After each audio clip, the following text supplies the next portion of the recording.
అంటున్నారని వచ్చేసామండి. ఇక రాజమండ్రి పై నుంచి రైలు కింద నుంచి లండన్ నుంచి లడికిన రాత్రి వచ్చేసానండి.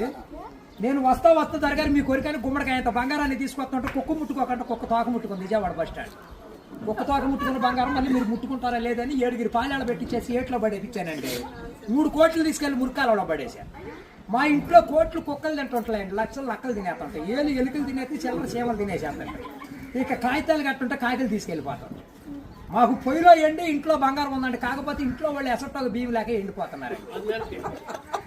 గురుగారు మీకు ఏమన్నా డబ్బుకి కానీ ధాన్యానికి కానీ ఏమన్నా లోటుగా ఉంటే మాకు కౌరు చేయండి, మేము పంపించేస్తాం. మా అడ్రస్ మండలం మతి యాగారం, దాని పక్కనే ఉండదండి, మల్లెడికి పక్కన పిల్లడికి మా ఊరు. మల్లెడి దగ్గర పిల్లడి దానికి మా అడ్రస్కి సాయంకాలం ఉత్తరం రాసేసి పోస్ట్లో ఇంకొకంట పొయ్యిలో వేసేయండి.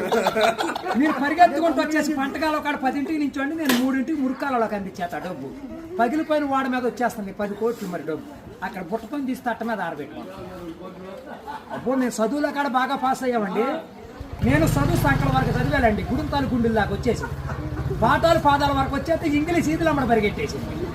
చదువు ఎక్కువైపోయి అబ్బాయి గారి సంతకం పెడతాం మర్చిపోయాను.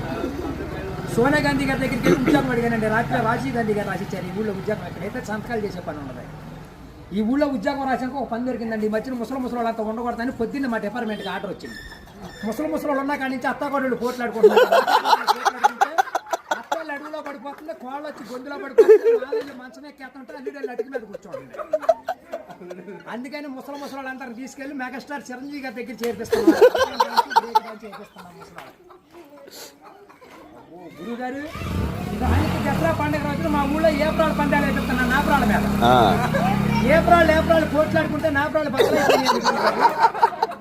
ఇప్పుడు సమరాత్రి గారు వెళ్ళి చౌన్ చేస్తుంటే, మునసూపు గారు వెళ్ళి ముడేస్తుంటే, కర్ణం గారు వెళ్ళి కాగితాలు రాస్తుంటే, ప్రెసిడెంట్ గారు వెళ్ళి పెళ్లి చేసేస్తున్నారు. ఇప్పుడు ఆ పెళ్లి భోజనాలకు ఎక్కించుకురమ్మని మా ఇయ్యంకుల వారు ఊపిలేని విమానాన్ని పంపించారండి. విమానానికి ఊరు చివరికి వచ్చాక ఊపి ఎక్కిపోయి కృష్ణానదిలో పడిపోయింది. నేను వచ్చి మీ బాజార్లో పడిపోయింది. ఇవాళ ఛార్జీకి మీరు 500-600 ఇచ్చారంటే ఛార్జీ డబ్బులు పెట్టుకొని వెళ్ళి కాకినాడ వెళ్ళి కాఫీ తాగి అక్కడ మీ పేరు పేపర్లు వేసేస్తాను. ఈసారి గారు ఇప్పుడు రాబోయే కాలానికి కాబోయే సీఎం గారు మీ పేరు పేపర్లో వేపించేస్తానండి. ఈనాడు పేపర్లో వేపించానంటే ఆంధ్రజ్యోతులు అక్షరాలు లేకోకుండా వచ్చేస్తాను. చదువుకున్న వాళ్ళు చదువుకోవచ్చు, చదువులేని వాళ్ళు చదువుకోవచ్చు. దొరగారు మన ఊరంతా ఖాళీగా ఉందని సాయంకాలం మన ఊరు కాలువలో కరువు మీటింగ్ పెట్టిస్తున్నాం. మీరంతా అక్కడ వచ్చేయండి. ఇప్పుడు కాలువలో కరువు మీటింగ్ పెట్టించి నూతులో టిక్కెట్లు ఇప్పించి ఏట్లో సినిమా చూపించి బుడమెట్లో చూపిస్తున్నా బురకట్ట. అక్కడ నీటి మీద తామరాకులు వేసి తామరాకుల మీద కుర్చీలు వేసి కుర్చీల మీద కూర్చోబెట్టించి మనిషికి 50,000 లోన్ ఇప్పించారు. 50,000 లోను దొరగారు ఇప్పుడు మాకు 7 అంతస్తుల మేడ, 25 పాడి గేదలు, 10 మంది పాలేళ్ళు, 7 దున్నపోతలు ఉంటాయండి మా ఇంట్లో.